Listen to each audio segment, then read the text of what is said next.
નમસ્કાર દર્શક મિત્રો, હું જાનવી નિમાવત અબ તક બુલેટિનમાં આપનું સ્વાગત કરું છું। વિસ્તૃત સમાચારો જોતા પહેલા જોઈએ આજની મુખ્ય હેડલાઇન્સ। સાપુતારામાં લક્ઝરી બસ ખીણમાં ખાબકતા બેના મોત। રાજ્યના 42 તાલુકામાં હળવા ઝાપટાથી લઈ 1 ઇંચ જેટલો વરસાદ, ખેડૂતોમાં ભારે નિરાશા। ચારધામની યાત્રા 2 દિવસ માટે સ્થગિત, સૌથી વધુ રસ્તાઓ બ્લોક। હવે જોઈએ સમાચાર વિગતવાર। સાપુતારાથી શામગહાનને સાંકળતા રાષ્ટ્રીય ધોરીમાર્ગ પર અકસ્માત સર્જાયો હતો, જેમાં પ્રવાસે આવેલા લોકોની લક્ઝરી બસ ઘાટીમાં ખાબકી ગઈ હતી, જેથી ઘણા લોકો લક્ઝરી બસ નીચે દબાયા હતા, જેમાં સુરતના રહેવાસી સગા ભાઈ બહેનના મોત થયા હતા, જ્યારે 22 ઘાયલોને સારવાર અર્થે હોસ્પિટલ ખસેડવામાં આવ્યા છે, જેમાંથી 6 ની હાલત ગંભીર હોવાથી 2 ને આહવા સિવિલ અને 4 ને સુરત સિવિલમાં રિફર કરાયા છે। ઉલ્લેખનીય છે કે બસમાં કુલ 66 લોકો સવાર હતા, જો કે ઘટનાને પગલે પોલીસ અને ફાયરની બચાવ ટીમ ઘટના સ્થળે પહોંચી ગઈ હતી અને ઘાટ નીચે દબાયેલા લોકોને રેસ્ક્યુ કરાયા હતા। જેસીબી અને ક્રેનની મદદથી લક્ઝરી બસને ઘાટમાંથી બહાર કાઢવામાં આવી હતી। ઘટનાને પગલે લોકોના ટોળે ટોળા એકઠા થયા હતા। અષાઢી બીજના દિવસે ભગવાન જગન્નાથજી, ભાઈ બલદેવ અને બહેન સુભદ્રાજીની સાથે નગરચર્યાએ નીકળતા હોય છે, ત્યારે આકાશમાંથી ઇન્દ્રદેવ વરસાદ વરસાવી રથયાત્રાનો જળાભિષેક કરતા હોય છે। આજે સવારે પૂરા થતા છેલ્લા 24 કલાક દરમિયાન રાજ્યના 17 જિલ્લાના 42 તાલુકાઓમાં હળવા ઝાપટાથી લઈ 1 ઇંચ સુધી વરસાદ પડ્યો હતો, જોકે સૌરાષ્ટ્ર કચ્છના એક પણ તાલુકામાં એક ટીપું પાણી પણ વરસ્યું ન હતું। અષાઢી બીજનો દિવસ કોરો ધાકોડ જવાના કારણે ખેડૂતોમાં ભારે નિરાશા વ્યાપી જવા પામી છે। સર્વત્ર વાવણી લાયક વરસાદ વરસી ગયા બાદ મેઘરાજાએ ઓચિંતો વિરામ લઈ લેતા હવે પાકને વરસાદની તાતી જરૂરિયાત છે। ખેડૂતો કાગડોળે મેઘરાજાની પધરામણીની વાટ જોઈ રહ્યા છે। જો એકાદ સપ્તાહમાં સચરાચર વરસાદ નહીં પડે તો બિયારણ બળી જવાની પણ ભારોભાર ભીતિ રહેલી છે। પ્રાદેશિક હવામાન કેન્દ્ર દ્વારા જારી કરવામાં આવેલી ભારે વરસાદની ચેતવણીને કારણે રવિવારથી ચારધામ યાત્રાને 2 દિવસ માટે અસ્થાયી રૂપે અટકાવવામાં આવી છે। શનિવારે સાંજે જારી કરવામાં આવેલી ચેતવણીમાં યાત્રાળુઓને તેમની યાત્રા બંધ કરવા અને હવામાનમાં સુધારો ન થાય ત્યાં સુધી તેમના સ્થાનો પર જ રહેવાની વિનંતી કરવામાં આવી છે। 10 મેથી યાત્રા શરૂ થઈ ત્યારથી અત્યાર સુધીમાં 30 લાખથી વધુ શ્રદ્ધાળુઓએ ચારધામ તીર્થ સ્થળોની મુલાકાત લીધી છે। જોકે છેલ્લા 72 કલાકમાં ભારે વરસાદને કારણે ભૂસ્ખલન થયું છે, જેના કારણે બદ્રીનાથ તરફ જતા રાષ્ટ્રીય ધોરીમાર્ગને અનેક સ્થળોએ અવરોધિત કરવામાં આવ્યો છે। અવિરત વરસાદના કારણે ભૂસ્ખલનને કારણે મુખ્ય રાષ્ટ્રીય ધોરીમાર્ગો સહિત સૌથી વધુ રસ્તાઓ બ્લોક થઈ ગયા છે। રાજકોટ જિલ્લા પંચાયત ખાતે આજે એક વિશેષ કારોબારી સમિતિની બેઠક મળી હતી, જેમાં કુલ 29 કામોને બહાલી આપવામાં આવી હતી। કારોબારી ચેરમેન પીજી કયાડાના અધ્યક્ષ સ્થાને મળેલી આ બેઠકમાં કુલ 51.85 કરોડ રૂપિયાના વિકાસના કામોની સાથોસાથ ટેન્ડર અંગે મંજૂરી આપવામાં આવી છે। મળતી માહિતી મુજબ જિલ્લા પંચાયતની કારોબારી બેઠક જે છેલ્લે મળી હતી તે 2024ના ફેબ્રુઆરી મહિનાની 15 તારીખે મળી હતી। બેઠકમાં મુખ્યત્વે બાંધકામ, સિંચાઈના સર્વાધિક કામો, પશુપાલન શાખા અને મહેસૂલ શાખાના કામોને પણ મંજૂર કરવામાં આવ્યા હોવાની વાત સામે આવી છે।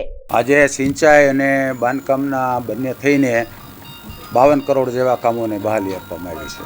મુખ્ય જસદણ વિસિયા તાલુકાના અમારી જે નાની સિંચાઈ યોજનાઓ છે એનું છેલ્લા 20 વર્ષથી રિપેરિંગ થયેલું નહોતું, અને આજે આપણા સદભાગ્ય છે કે કુંવરજીભાઈ આપણા જ વિસ્તારના રાજકોટ જિલ્લાના રાજ્યની અંદર જળ સંપત્તિ મંત્રીના કારણે પૂરી ગ્રાન્ટ આપી અને બધી નાની સિંચાઈ યોજનાઓને રિપેરિંગ પહેલો તબક્કો રિપેરિંગનો લીધેલો છે। એમાં જસદણ ને વિસિયાના કામો છે અને બાકીના પેવર અને બ્રિજના કામોથી ટોટલ મળીને 52 કરોડ જેવા કામો થાય છે। હમણાં જ આગળ મેં કાર્યપાલક ઇજનેરને એ જ વાત કરી અને એણે બધાએ રાજકોટ જિલ્લાની ટોટલ નાની સિંચાઈ યોજનાઓ અને તળાવો એનું જે રિપેરિંગ કામ છે એ એક તબકે શરૂઆત છે, અને જે એના આગળ એજન્સીઓ પણ નક્કી કરી કે સર્વે કરીને સરકારની અંદર એનો રિપોર્ટ કરી અને આવતા વર્ષની અંદર બધાય તમામ ડેમો રાજકોટ જિલ્લાના રિપેરિંગ થઈ જાય અને સેફ સ્ટેજ થઈ જાય એવા તળાવના કામો, એવું અમારું આયોજન છે અને એ અમે આવતા વર્ષની અંદર પૂર્ણ કરશું। બધા ડેમો એમ તો સેફ સ્ટેજમાં જ છે। નવું બિલ્ડિંગનો જો આજે આ મંજૂર કર્યું એને વર્ક ઓર્ડર દેવાઈ જાય, એને ડિમોલેશન આ જૂના બિલ્ડિંગને ડિમોલેશન સાથેનું છે, અને સવાલ ત્યાં છે કે આ જિલ્લા પંચાયતની આપણી જે કચેરીઓ છે એને ફેરવવા માટે કોર્ટનું બિલ્ડિંગ જે ખાલી થયેલું છે નવા બિલ્ડિંગમાં જતાથી, ત્યારે કોર્ટના બિલ્ડિંગની આપણે માંગણી કરી છે કે આપણને આપે તો આપણી જિલ્લા પંચાયતની તમામ શાખાઓ એની અંદર સમાવેશ થઈ જાય એમ છે। એટલે એને અત્યારે આ ડીડીઓ સાહેબ બધું ચલાવી રહ્યા છે, કલેક્ટર સાહેબની બે, પણ જજ સાહેબ થોડુંક આમ હજી સંપૂર્ણ રીતે આપણને કબજો આપ્યો નથી। આપણે થોડા દિવસની અંદર જ્યારે કબજો આપે ત્યારે આ કચેરીઓ બધી ત્યાં શિફ્ટ કરવામાં આવશે અને આનું ડિમોલેશન ચાલુ કરી નવા બિલ્ડિંગનું કામ શરૂ કરવામાં આવશે. રાજકોટ ટીઆરપી ગેમ ઝોન કાંડના મૃતકો પૈકી એકના પિતાએ કન્ઝ્યુમર કોર્ટમાં દાવો દાખલ કરીને 20 લાખના વળતરની માંગણી કરી છે. આ દાવામાં પક્ષકાર તરીકે કલેક્ટર અને પોલીસ કમિશનર, મ્યુનિસિપલ કમિશનરને પણ જોડવામાં આવ્યા છે. ફરિયાદીના વકીલ ગજેન્દ્ર જાનીએ જણાવ્યું હતું કે પેઢી દ્વારા પોતાના ગ્રાહકો માટે સુરક્ષા વિષયક બાબતો અન્વયે બેદરકારી દાખવવામાં આવેલ હતી. અગ્નિશામક સાધનો ઉપલબ્ધ રાખવામાં આવેલ નથી. ગ્રાહકો માટે કોઈ પણ પ્રકારની વીમા સુરક્ષા પણ લેવામાં આવેલ નથી, જેને પરિણામે પેઢીના ગ્રાહક એવા નીરવ વેકરિયાનું પેઢીના સ્થળે પેઢીની ખામીયુક્ત સેવા તથા બેદરકારીને કારણે મૃત્યુ થયેલ છે. સબબ પેઢીના ભાગીદારો પેઢી જે સ્થળે ચાલતી હતી તે સ્થળના માલિક મૃતક નીરવ વેકરિયાના પરિવારને 20 લાખ રૂપિયા વળતર ચૂકવે તેવી દાદ આ ફરિયાદ તળે માંગવામાં આવી છે. CLPA ના પ્રેસિડેન્ટ તરીકે સેવા શ્રી ગજેન્દ્રભાઈ જાનીએ એક એડવાન્સ પગલું લઈ અને અરજદારને વળતર મળે એના માટે કાર્યવાહી કરી છે. તમે જાણો છો એમ અમારા રાજકોટ બાર એસોસિએશન અને અમારા એસોસિએશને એવું સ્પષ્ટ ઠરાવેલું છે કે કોઈ પણ સામાવાળા તરફે અમારા કોઈ વકીલ ભાઈઓ એમાં જોડાવાના નથી. અરજદારને ન્યાય મળે અને એક દાખલો બેસે. બાકી જેમ ભાઈએ કહ્યું એવી રીતે આનું વળતર કોઈ શબ્દોમાં આપી ન શકાય, પણ એક દાખલો બેસાય એના માટે થઈ અને આ કાર્યવાહી કરવામાં આવી છે અને અમારું એસોસિએશન એને સંપૂર્ણ સમર્થન આપે છે. આ એક આમનો નહીં, કોઈ પણ અરજદાર કે જે આ ટીઆરપી કાંડમાં ભોગ બનેલ છે એને કોઈ પણને આ પ્રકારનું કાર્યવાહી કરવી હશે તો અમારા એસોસિએશનના સભ્યોનો સંપર્ક કરશે તો ચોક્કસપણે અમે એમાં સહાય કરશું. સમગ્ર મુદ્દો એવો છે કે રાજકોટના ઇતિહાસમાં આપણે સૌ જાણીએ છીએ કે ક્યારેય ન ઘટી હોય એવી દુર્ઘટના એ ટીઆરપી ગેમ ઝોન ખાતે ઘટી છે. આ દુર્ઘટનાના અનુસંધાનમાં વિવિધ કાયદાકીય મુદ્દાઓ હોય, વિવિધ કાયદાકીય અનુસંધાન હોય એ આપણે સૌ સમજી શકીએ. અને કાયદા ક્ષેત્રે કામ કરતા એડવોકેટ તરીકે મને વ્યક્તિગત રીતે એવું લાગ્યું કે કન્ઝ્યુમર પ્રોટેક્શન એક્ટના જે પ્રોવિઝન્સ છે એ પ્રોવિઝન્સ પ્રમાણે ટીઆરપી ગેમ ઝોન એ એક પ્રોડક્ટ તરીકે આપણે જોવી જોઈએ અને રેસવે એન્ટરપ્રાઇઝ જે ભાગીદારી પેઢી છે એની જવાબદારી એટલે એની પ્રોડક્ટ બને છે. કાયદાકીય પ્રોવિઝન એ પ્રકારના છે કે જ્યારે કોઈ પણ ઉત્પાદક પોતાની પ્રોડક્ટ માર્કેટમાં લોન્ચ કરે છે, માર્કેટમાં રજૂ કરે છે, માર્કેટમાં ઓફર કરે છે, ત્યારે એ પ્રોડક્ટ સંદર્ભની તમામ લાયબિલિટીઝ એ જે તે મેન્યુફેક્ચરરની હોય. આપણે કન્ઝ્યુમર પ્રોટેક્શન એક્ટના સંદર્ભમાં જ કાયદાકીય દ્રષ્ટિકોણથી આ વિષયને જ્યારે જોઈ રહ્યા છીએ ત્યારે મારા વ્યક્તિગત અભ્યાસમાં એ બાબત આવી કે આ પ્રકારની દુર્ઘટનાના અનુસંધાનમાં અન્ય જે કાંઈ પણ કાયદાકીય પ્રોવિઝન્સ છે એ મુજબની કાર્યવાહી ચાલતી રહેશે, પણ કન્ઝ્યુમર પ્રોટેક્શન એક્ટના સંદર્ભમાં જો આપણે આ પ્રકારની ભાગીદારી પેઢી કે જેમણે ટીઆરપી ગેમ ઝોન નામની પ્રોડક્ટ સમાજમાં ઓફર કરી હતી અને એ પ્રોડક્ટનો લાભ લેવા માટે આ મૃતક નીરવભાઈ વેકરિયા અને અન્ય ઘણા બધા ગ્રાહકો ત્યાં ગયા હતા, ત્યારે એ ગ્રાહકોની સુરક્ષા જાળવવી એ ટીઆરપી ગેમ ઝોનના તમામ સંચાલકો, માલિકો એટલે કે રેસવે એન્ટરપ્રાઇઝના ભાગીદારો અને બધાની બનતી હોય છે. અને જ્યારે બધાની આ પ્રકારની જવાબદારી બનતી હોય અને એ જવાબદારીથી ભાગવાની કોશિશ કરતા હોય ત્યારે કાયદાનો આશરો લઈ અને કાયદાના માધ્યમથી કાયદાકીય પ્રક્રિયા અનુસરીને જો મૃતકના પરિવારને કોઈ ન્યાયિક કાર્યવાહી થઈ શકતી હોય, એના માટે વળતર મેળવી શકાતું હોય તો એ વળતર મેળવવું જોઈએ. આપણે જાણીએ છીએ કે કોઈ પણ માનવ જીવનની ક્યારેય કોઈ કિંમત આંકી શકાય નહીં. કદાચ ગમે એટલા લાખો કરોડો રૂપિયા આપી દેવામાં આવશે તો પણ ગયેલ વ્યક્તિ પાછી આવશે નહીં. આ અનુસંધાનમાં જ્યારે કાયદાકીય પ્રોવિઝનની વાત આવી ત્યારે મને એમ થયું કે કન્ઝ્યુમર પ્રોટેક્શન એક્ટ અંતર્ગત વળતર માંગવું જોઈએ. કન્ઝ્યુમર પ્રોટેક્શન એક્ટના સ્ટેચ્યુટરી પ્રોવિઝનમાં પ્રોડક્ટ લાયબિલિટી અને પ્રોડક્ટ લાયબિલિટી એક્શન આ બંને ડિફાઇન કરવામાં આવેલા છે. આ બંને ડેફિનેશનના અનુસંધાનમાં કન્ઝ્યુમર પ્રોટેક્શન એક્ટના સેક્શન 39 પ્રમાણે કન્ઝ્યુમર કમિશનને વળતર અને પ્યુનિટિવ ડેમેજીસ એટલે કે કોમ્પન્સેશન અને પ્યુનિટિવ ડેમેજીસ આ મંજૂર કરવાની સત્તા છે. આ સંદર્ભમાં વેકરિયા પરિવાર સાથે સંપર્ક થયો, વેકરિયા પરિવારને કાયદાકીય માર્ગદર્શન આપવામાં આવ્યું અને વેકરિયા પરિવારે એ પ્રકારની તત્પરતા દાખવી કે અમે એવું ઈચ્છીએ છીએ કે આ પ્રકારની ઘટના ભવિષ્યમાં ક્યારેય ન બને, કોઈનો લાડકવાયો ક્યારેય ન છીનવાય આ અનુસંધાનમાં એમણે જ્યારે તત્પરતા દાખવી ત્યારે વ્યક્તિગત રીતે એક એડવોકેટ તરીકે કાયદા ક્ષેત્રે કામ કરીએ છીએ ત્યારે અમારું સામાજિક ઉત્તરદાયિત્વ પણ અમારે નિભાવવું જોઈએ, બજાવવું જોઈએ અને અમારા વ્યાવસાયિક કર્મને માનવ ધર્મ સાથે જોડવો જોઈએ. અને આ પ્રકારની જો કાર્યવાહી થશે તો મને એમ લાગે છે કે કોઈને કોઈ સ્વરૂપે આ રંગીલા રાજકોટની જે શાન બાન આબરૂ શાખ છે એ જળવાઈ રહેશે અને આવી જ રીતે રાજકોટની સામાજિક એક્ટિવિટીના ભાગરૂપે, સામાજિક ઉત્તરદાયિત્વના ભાગરૂપે રાજકોટના એક નાગરિક તરીકે, કાયદા ક્ષેત્રે કામ કરતા એડવોકેટ તરીકે મને એવું લાગ્યું કે આમનું આ કાર્ય જે છે એ મારે નિઃશુલ્ક, વિના મૂલ્યે, કોઈ પણ પ્રકારની ફી લીધા વગર કરવું જોઈએ. એટલે મેં એમને એવી વિનંતી કરી કે ભાઈ તમારું કામ હું ચોક્કસપણે કરીશ, પણ એક શરતે કે તમારી પાસેથી હું એક પણ રૂપિયો ફી લઈશ નહીં. સુરત એરપોર્ટ જ્યાંથી ઇન્ટરનેશનલ બન્યું છે ત્યારથી જાણે સ્મગલરો માટે આસાન રસ્તો બની ગયો હોય તેવું લાગી રહ્યું છે. હીરા અને સોનાની થતી દાણચોરીના અવનવા કિમિયા સ્મગલરો દ્વારા લગાવવામાં આવતા હોવાનું સામે આવ્યું છે. ત્યારે દુબઈથી સોનાની પેસ્ટ બનાવીને થતી દાણચોરીનો વધુ એક કેસ ઝડપાયો છે, જેમાં સ્મગલરો દ્વારા ગોલ્ડની પેસ્ટ આ વખતે સુટકેસના નીચેના ભાગે લેયર બનાવી દેવામાં આવ્યું હતું, જેથી કોઈનું ધ્યાન ન જાય. જોકે એસઓજી દ્વારા એરપોર્ટની બહારથી જ ગોલ્ડ સ્મગલિંગ કરતી ગેંગને ઝડપી પાડવામાં આવી હતી. તેની પાસેથી એક કાળા કલરની સુટકેસ જપ્ત કરવામાં આવી હતી. આ સુટકેસના એક લેયરને તીક્ષ્ણ હથિયારથી કાપવામાં આવ્યા હતા, જેમાંથી ગોલ્ડ પેસ્ટનો 900 ગ્રામ જેટલો જથ્થો કબજે કરવામાં આવ્યો હતો. સાથે જ 4 જેટલા આરોપીઓને ઝડપી આગળની કાર્યવાહી હાથ ધરવામાં આવી છે. પોલીસને લગભગ 15 દિવસથી એક બાતમી હતી કે સોનાની મોટા પાયે દાણચોરી જે છે એ સુરત એરપોર્ટથી આવીને સુરતની અંદર ઘુસાડવાનો પ્રયત્ન ચાલી રહ્યો છે. તો એ બાબતે એસઓજીની ટીમનું વર્કઆઉટ ચાલુ હતું. એ દરમિયાન 7/7ના રોજ અમને માહિતી ચોક્કસ મળી કે આજે રાત્રિની ફ્લાઇટમાં આજે સોનું છે એ પ્રવાહી સ્વરૂપમાં સુરતમાં આવનાર છે અને તે જહાંગીરપુરાની શિવમ હોટલ છે ત્યાં એની ડિલિવરી થવાની છે સાયણ રોડ ઉપર.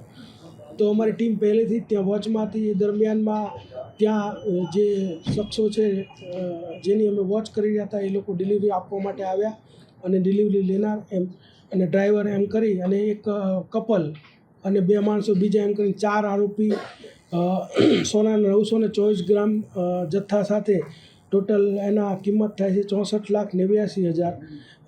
4 ટ્રોલી બેગની અંદર આ લોકો આ સોનું લાવેલા અને એમને ઝડપી પાડવામાં આવેલા છે.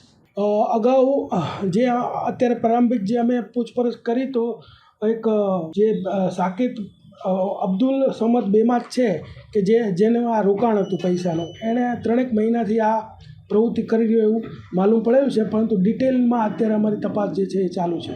એની એમો એવી હતી કે આ લોકો છે બેગની અંદર જે રેક્ઝિનનું પડ છે એની પાછળ એક બીજું પડ બનાવીને એવું સોનાનું એક લેયર બનાવતા, એની ઉપર એક્વા રિજિયા કરીને એક કેમિકલ આવે છે જેનો સ્પ્રે કરી દેતા, એટલે કે મેટલ ડિટેક્ટરની અંદર આ સોનું ડિટેક્ટ ન થાય.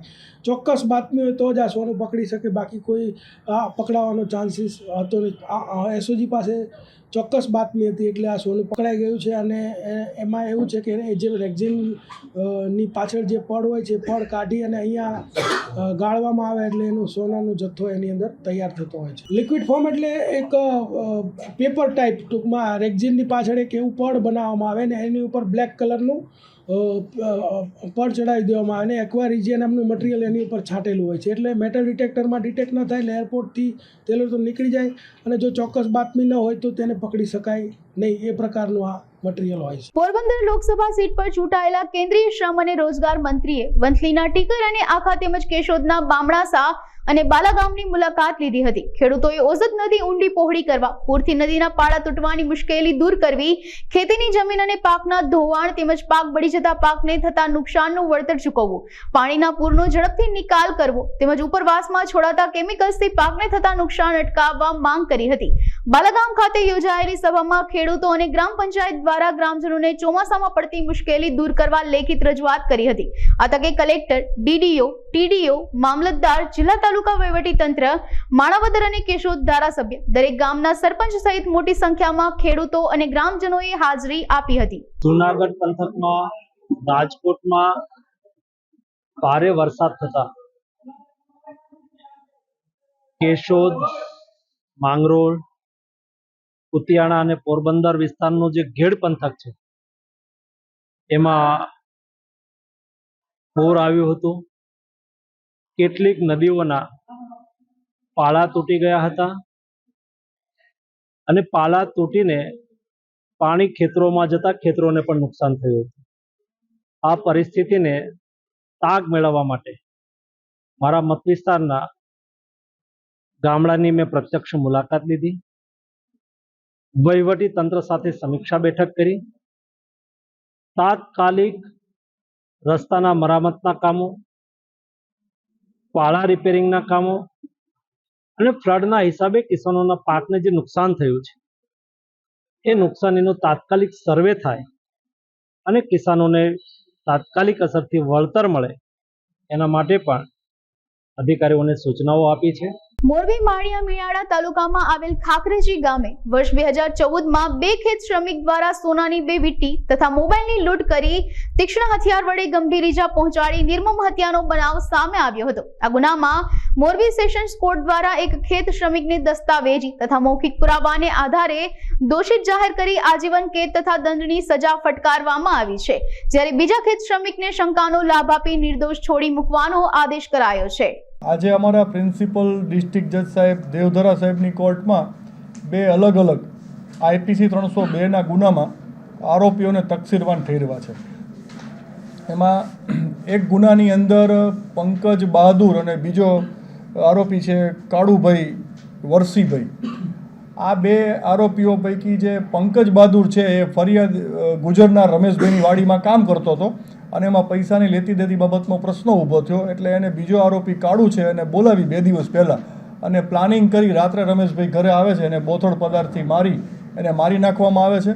એમની પાસે સોનાની વીંટી અને મોબાઈલની લૂંટ કરવામાં આવે છે. તો એ કેસ ચાલી જતા પંકજ બહાદુરને IPC 302માં આજીવન કારાવાસ અને લૂંટ જે છે 397 એમાં 7 વર્ષની સજા અને કાળુ છે એ સાથે મદદગારીમાં હતો એને શંકાનો લાભ આપીને છોડી મૂક્યો છે અને પંકજ બહાદુરને આજીવન કારાવાસ અને લૂંટમાં અલગથી 7 વર્ષની પણ સજા બે સાથે ભોગવવાની.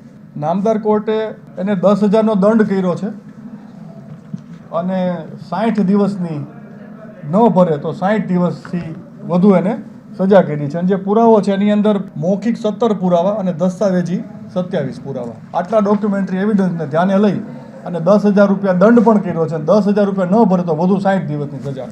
Retired army officer captain Meera Dave Kargil Vijay Diwas નિમિત્તે પતિ સિદ્ધાર્થ દવે સાથે કારગિલ વિજય જ્ઞાન યાત્રા 2024 તેમની કારમાં 5,000 કિલોમીટરની યાદગારી યાત્રા કરશે. સુરત અઠવા એલાયન્સ વિસ્તારથી આ યાત્રા આજથી શરૂ કરવામાં આવી છે, જે માર્ગ યાત્રા 26મી જુલાઈ 2024ના રોજ ભવ્ય ઉજવણી સાથે કારગિલ દ્રાસમાં સમાપ્ત થશે.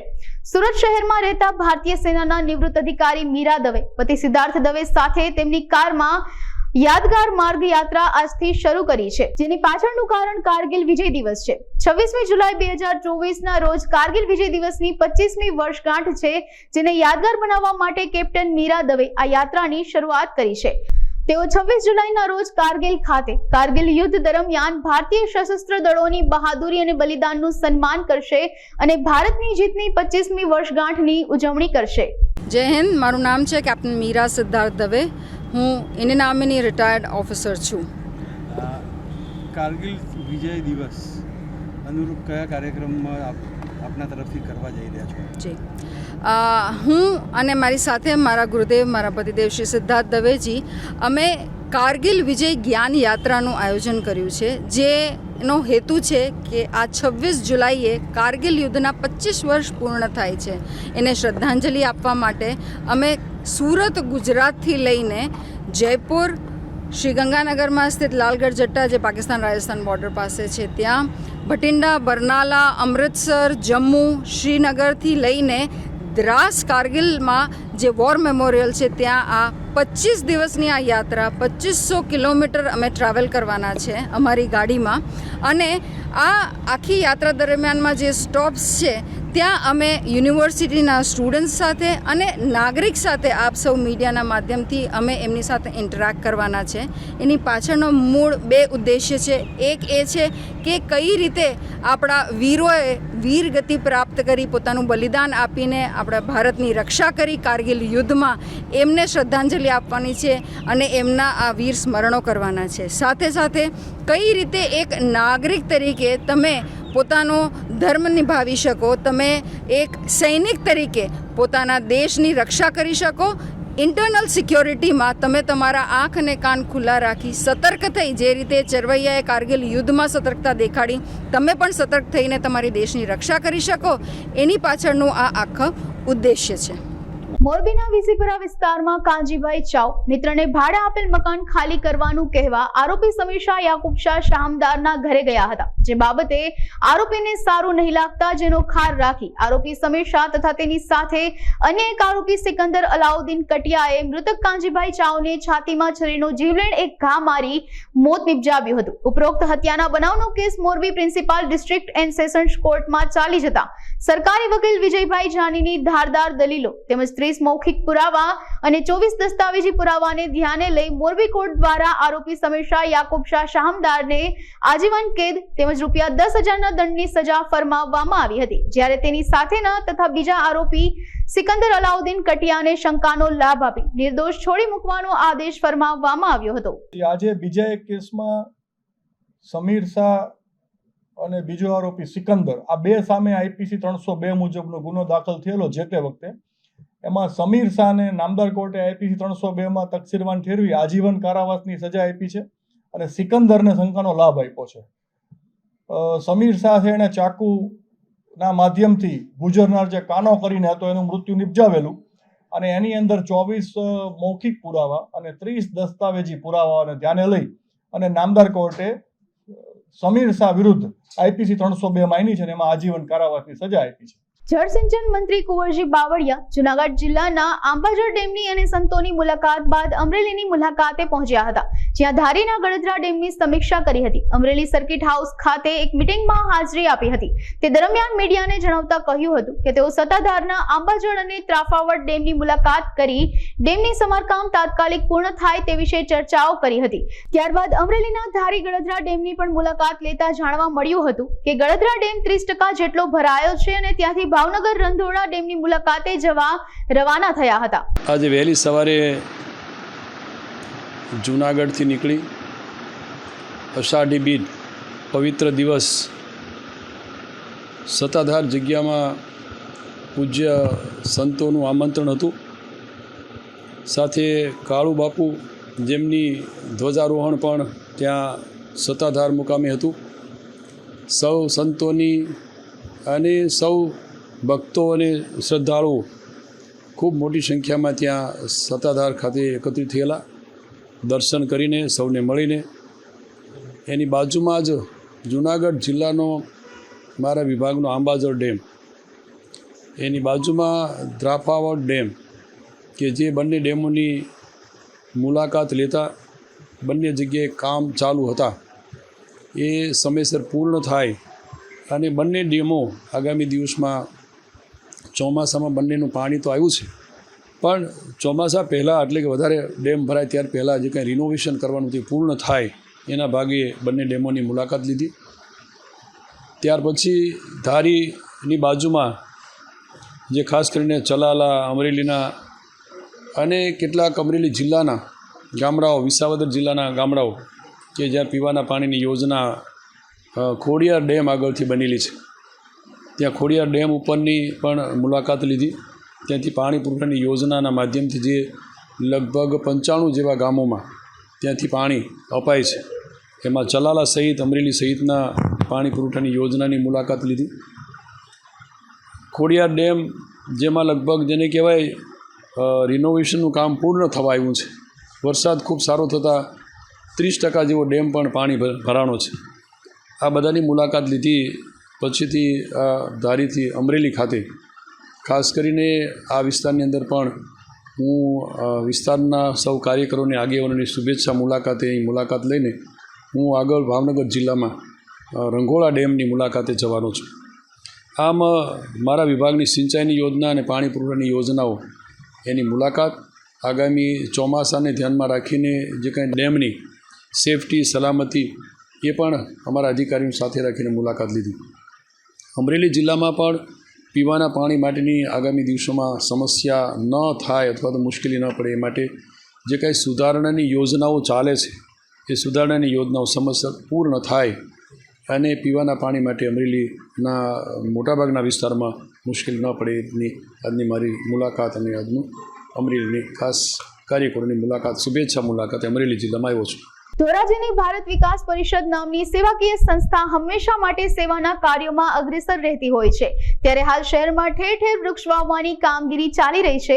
લોકો વધુમાં વધુ વૃક્ષોનું વાવેતર કરે તેવા હેતુથી ભારત વિકાસ પરિષદ દ્વારા તેમજ શહેર સામાજિક વનીકરણ રેન્જ દ્વારા વિનામૂલ્યે રોપા વિતરણ કરવામાં આવ્યું હતું. આ પ્રસંગે ઉપસ્થિત ફોરેસ્ટ વિભાગના અધિકારીએ જણાવ્યું હતું કે બાળકોના જન્મ દિવસે, લગ્ન દિવસે, સગાઈના દિવસે તેમજ વિવિધ ખુશીના અવસરે એક વૃક્ષ વાવવું જોઈએ. આ કાર્યક્રમમાં ભારત વિકાસ પરિષદના હોદ્દેદારો સહિત સામાજિક વનીકરણ વિભાગના અધિકારીઓ, કર્મચારીઓ ઉપસ્થિત રહ્યા હતા. વિનુભાઈ વગાસિયા, ભારત વિકાસ પરિષદ સંગઠન મંત્રીની જવાબદારી, ધોરાજી. આજરોજ તારીખ 7/7/2024ના રોજ ભારત વિકાસ પરિષદ ધોરાજી શાખા અને સામાજિક વનીકરણ રેન્જના સંયુક્ત ઉપક્રમે શ્રી કૃષ્ણ ગૌશાળા ધોરાજી ખાતે વિનામૂલ્યે રોપાનું વિતરણ અને ભારત વિકાસ પરિષદ ધોરાજી શાખા દ્વારા રાહત દરે પાંજરાના વિતરણનો આજરોજ કાર્યક્રમ રાખવામાં આવેલ છે. આ કાર્યક્રમ થકી શહેરમાં ખૂબ જ વધુ પ્રમાણમાં વૃક્ષોનો ઉછેર થશે અને એકદમ ટ્રી ગાર્ડ રાખીને એને સલામતીપૂર્વક ઉછેર થશે અને એક ધોરાજીને જે લીલુંછમ અને હરિયાળું બનાવવા માટેનો એક ભારત વિકાસ પરિષદ અને સામાજિક વનીકરણ રેન્જ દ્વારા એક ઉમદા પ્રયાસ કરવામાં આવ્યો છે. સુરતમાં સચિનપાલી ગામમાં ગ્રાઉન્ડ+6 માળની બિલ્ડિંગ ધરાશાયી થઈ હતી, જે ઘટનામાં 7 લોકોના મોત નીપજ્યા હતા. આ અંગે સચિન જીઆઈડીસી પોલીસ દ્વારા 3 લોકો રાજરસિક કાકડિયા, રમીલાબેન કાકડિયા અને અશ્વિન વેકરિયા વિરુદ્ધ ગુનો દાખલ કરવામાં આવ્યો હતો. આ બાબતે દસ્તાવેજી પુરાવા સહિત સાહેબોના નિવેદન લેવામાં આવ્યા હતા. પોલીસ દ્વારા આરોપી અશ્વિન વેકરિયાની ધરપકડ કરવામાં આવી છે, જ્યારે અન્ય આરોપી રાજ કાકડિયા હાલ અમેરિકા હોવાથી પોલીસ પકડમાં આવ્યો નથી, તેમજ રમીલા કાકડિયા હાલ ફરાર છે. આ અંગે પોલીસ દ્વારા વધુ તપાસ હાથ ધરવામાં આવી છે. સચિન જીઆઈડીસી પોલીસ સ્ટેશન વિસ્તારમાં પાલી ગામમાં એક કૈલાસ રાજ રેસિડેન્સી કરીને 6 માળનું બિલ્ડિંગ આવેલું હતું, એટલે ગ્રાઉન્ડ+5. એ ગઈકાલે એટલે કે 6 જુલાઈના બપોરે 2:30 વાગ્યાની આસપાસ કોઈ પણ કારણસર ધરાશાયી થઈ ગયું. એટલે સૌપ્રથમ તો પોલીસ વિભાગ અને અન્ય વિભાગના કર્મચારી અધિકારીઓ સ્થળ ઉપર પહોંચી અને રેસ્ક્યુની કામગીરી હાથ ધરવામાં આવી. સુરત શહેર પોલીસ કમિશનર શ્રી અનુપમસિંહ ગેહલોત સાહેબ પણ અન્ય ઉચ્ચ અધિકારીઓની સહિત સ્થળ ઉપર તાત્કાલિક પહોંચી ગયેલા હતા. રેસ્ક્યુની કામગીરી દરમિયાન સૌપ્રથમ તો એક મહિલા એક ઇન્જર્ડ હાલતમાં મળી આવી, તો એને રેસ્ક્યુ કરી અને નવી સિવિલ હોસ્પિટલમાં પ્રથમ ફર્ધર ટ્રીટમેન્ટ માટે મોકલવામાં આવ્યા. ત્યારબાદ આ બનાવ અનુસંધાને સૌપ્રથમ તો જાણવાજોગ સચિન જીઆઈડીસી પોલીસ સ્ટેશનમાં દાખલ કરવામાં આવ્યું અને રેસ્ક્યુની કામગીરીની સાથે સાથે આ જાણવાજોગની તપાસ પણ હાથ ધરવામાં આવી. રેસ્ક્યુની કામગીરી દરમિયાન અન્ય 7 ડેડ બોડી પણ મળી આવેલ. એ ડેડ બોડીની ઓળખ કરવામાં આવી. એ જે 7 જે એ બિલ્ડિંગના રહેવાસી હતા, રહીશ હતા, એમાં હીરામણી કેવટ, અભિષેક કેવટ, શિવપૂજન કેવટ, પરવેશ કેવટ, લાલજી કેવટ, અનમોલ શાલિગ્રામ અને બ્રિજેશ ગોંડ એમ કરીને 7 રહીશો હતા કે જે આ કૈલાસ રાજ રેસિડેન્સીમાં ભાડેથી રહેતા હતા અને બધા મજૂરી કામ કરતા હતા. એમની ડેડ બોડી આઈડેન્ટિફાઈ થયા અને એમની પેનલથી પીએમ કરવા માટે હાલમાં નવી હોસ્પિટલમાં કાર્યવાહી ચાલુ છે. જાણવાજોગની તપાસના કામે જે પુરાવા એકત્રિત કરવામાં આવ્યા એમાં એવું જણાઈ આવ્યું કે જે આ બિલ્ડિંગના ઓનર જે છે એ અને જે બિલ્ડિંગમાં જે ભાડવાત રહેતા હતા એમની પાસેથી જે ભાડું વસૂલતા હતા અશ્વિનભાઈ વેકરિયા, એ ત્રણેય એકબીજાની મદદગારીથી ગુનો કરેલાનું જણાઈ આવતા સચિન જીઆઈડીસી પોલીસ સ્ટેશનમાં બીએનએસની કલમ 105 અને 54 મુજબનો 3 આરોપીઓ વિરુદ્ધમાં ગુનો દાખલ થયેલો. આ 3 આરોપીઓ પૈકી એક રાજ કાકડિયા, બીજા આરોપી એમના મધર રમીલાબેન કાકડિયા અને ત્રીજા આરોપી અશ્વિનભાઈ વેકરિયા, એમ કરીને 3 આરોપી વિરુદ્ધમાં ગુનો દાખલ કરવામાં આવ્યો. ગુનાની તપાસના કામે અશ્વિનભાઈ વેકરિયા આરોપી જે એ મળી આવેલ, એટલે એને અત્યારે હાલ ઇન્ટ્રોગેશન ચાલુ છે અને ઇન્ટ્રોગેશનના અંતે એને એરેસ્ટ કરી અને આગળની કાયદેસર કાર્યવાહી હાથ ધરવામાં આવશે. અન્ય 2 આરોપીઓની તપાસ દરમિયાન જે રાજ કાકડિયા જે છે એ હાલમાં અમેરિકા હોવાનું જણાઈ આવેલ છે અને રમીલાબેન કાકડિયા જે તપાસ દરમિયાન મળી આવેલ નથી, પણ એમને પકડવા માટે રમીલાબેન કાકડિયા અને જે રાજ કાકડિયા જે છે જે યુએસ જે છે એમને અહીંયા લાવવા માટે જે કંઈ કાયદેસર કાર્યવાહી હાથ ધરવાની હોય છે એ કાયદેસર કાર્યવાહી હાથ ધરવામાં આવશે. તપાસના કામે એવું જણાઈ આવેલ છે કે કૈલાસ રાજ રેસિડેન્સી એ જર્જરિત હાલતમાં હતી. ત્યાંના ભાડવાતો જે રહેતા હતા એમણે અવારનવાર આ આરોપીઓને રજૂઆત કરેલી હતી કે બિલ્ડિંગમાં ક્રેક ડેવલપ થયેલી છે, પાણી પડે છે, ભેજ આવે છે અને જે આરસીસી સ્ટ્રક્ચર જે છે એ પણ ખુલ્લું થઈ ગયેલું છે અને ત્યાંના જે આરસીસી સ્ટ્રક્ચરમાં જે સ્ટીલ હોય એ પણ દેખાય છે અને એમાં પણ કાટ લાગી ગયેલો છે અને એસએમસી તરફથી આ બિલ્ડિંગ વસવાટ કરવા લાયક નથી અને એના બાબતે એક નોટિસ પણ આપવામાં આવેલી હતી. એટલે આ બધી બાબતો આરોપીઓના નોલેજમાં હોવા છતાં આરોપીઓએ ભાડવાત તરીકે આ બિલ્ડિંગના ફ્લેટો આપેલા હતા અને ભાડવાત પાસેથી ભાડું પણ વસૂલ કરતા હતા. એટલે આ આરોપીઓને ક્રિમિનલ ઇન્ટેન્શન હતું, મેન્સરિયા હતો. એ આધારે જ આ 3 આરોપીઓ વિરુદ્ધમાં ક્રિમિનલ કેસ દાખલ થયેલો છે અને આ તપાસ ખૂબ જ ઊંડાણપૂર્વક થાય, ખૂબ જ વ્યવસ્થિત થાય અને પુરાવા તમામ પુરાવા એકત્રિત થાય એ બાબતે સુરત શહેરના પોલીસ કમિશનર શ્રી અનુપમસિંહ ગેહલોત સાહેબે આમ તો સ્થળ ઉપર તો તાત્કાલિક આવી ગયેલા હતા, રાતના મોડા સુધી હતા, સવાર સુધી હતા અને તપાસ પણ ટેકનિકલી વ્યવસ્થિત થાય, એક્સપર્ટનો ઓપિનિયન લેવામાં આવે એ બાબતે પણ જરૂરી સૂચના આપેલી છે. અને આ તપાસમાં મહત્ત્વનું જે સ્ટ્રક્ચર જે છે એ છે, એટલે સ્ટ્રક્ચર જે છે એ ડેમેજ હતું અને એ રહેવા લાયક નહોતું. એના માટે પોલીસ વિભાગ તરફથી આરએનબીના અધિકારી, એફએસએલના અધિકારી અને ગેરીના અધિકારીઓને સ્થળ વિઝિટ કરી અને જરૂરી સેમ્પલ લેવા માટેની એમને સમજ કરી દેવામાં આવેલી છે અને ટૂંક જ સમયમાં અધિકારીઓ સ્થળ ઉપર આવી સેમ્પલ મેળવી અને લેબમાં જઈ અને ટેસ્ટ કરી અને જે કંઈ રિપોર્ટ આપશે એને એક્સપર્ટ ઓપિનિયન તરીકે એને પણ તપાસના કામે લેવામાં આવશે. હાલમાં હજુ ગઈકાલનો બનાવ છે. સૌથી પ્રથમ તો રેસ્ક્યુની કામગીરી હાથ ધરવામાં આવેલી હતી. હજુ પણ સ્થળ ઉપર ડેબ્રિસ છે, એટલે હાલ પ્રાઇમરી તપાસના કામે જે ક્રિમિનલ કેસ દાખલ થતો હતો એ અનુસંધાને કાર્યવાહી કરી અને તપાસ હાથ ધરવામાં આવેલી છે. સુડા એ અથવા તો સુરત મહાનગરપાલિકાના જે તે વિભાગ તરફ અથવા તો જે તે કર્મચારી અધિકારી તરફથી જે કંઈ મંજૂરી આપવામાં આવેલી તો એ બાબતે પણ તપાસ થવામાં આવશે. પણ હાલ સુધીની તપાસ દરમિયાન એવું કંઈ એડવર્સ આવ્યું નથી, પણ હાલ પહેલો જ ફર્સ્ટ ડે છે આ તપાસનો અને તપાસ ખૂબ જ ઊંડાણપૂર્વક થશે અને કોઈની પણ બેદરકારી જો જણાઈ આવશે કોઈ પણ વિભાગના અધિકારી કર્મચારી તો એ પુરાવા જે એકત્રિત થયેલા હશે એ ધ્યાને લઈ અને આગળની કાયદેસર કાર્યવાહી ચોક્કસ હાથ ધરવામાં આવશે. એટલે હાલની પ્રાથમિક તપાસમાં તો સુરત મહાનગરપાલિકા તરફથી નોટિસ આપવામાં આવેલી એ તપાસ દરમિયાન ડિસ્ક્લોઝ થયેલું છે અને એ નોટિસની નકલ પણ અમે તપાસના કામે લીધેલી છે. પણ એને પછી એને જો રહેવા લાયક બિલ્ડિંગ ના હોય તો એના પછી શું કાર્યવાહી કરવાની હોય છે અને એમને શું કાર્યવાહી કરેલી છે તે વહીવટીતંત્ર તરફથી એ બધું પણ તપાસના મુદ્દાઓમાં આવરી લેવામાં આવશે અને એ આધારે જ આગળની જે ફર્ધર ઇન્વેસ્ટિગેશનની કાર્યવાહી હાથ ધરવામાં આવશે. મોરબીના પરસોત્તમ ચોક શેરી નંબર 4 માં રહેતા સલમાબેન ચાનિયાએ Morbi city A division police મથકમાં આરોપી ધર્મેન્દ્ર ઉર્ફે ધમો કોળી તથા નરેન્દ્ર ઉર્ફે ભૂરો કોળી વિરુદ્ધ ફરિયાદ નોંધાવી હતી. મળતી માહિતી મુજબ સલમાબેનના પતિ તૌફિકને ધર્મેન્દ્રભાઈની પતિ સાથે આડા સંબંધ હોવાના કારણે બંને આરોપી દ્વારા તૌફિકની છરીના ઘા ઝીકીને હત્યા કરવામાં આવી હતી. મૃતક પ્રેમિકાને મળવા આવ્યો તેની જાણ મહિલાના પતિને થતા બંને ભાઈ દ્વારા ઘટનાને અંજામ આપવામાં આવ્યો હતો. આ અંગે મૃતકની પત્ની દ્વારા ફરિયાદ નોંધાવતા પોલીસ દ્વારા આગળની કાર્યવાહી હાથ ધરવામાં આવી છે.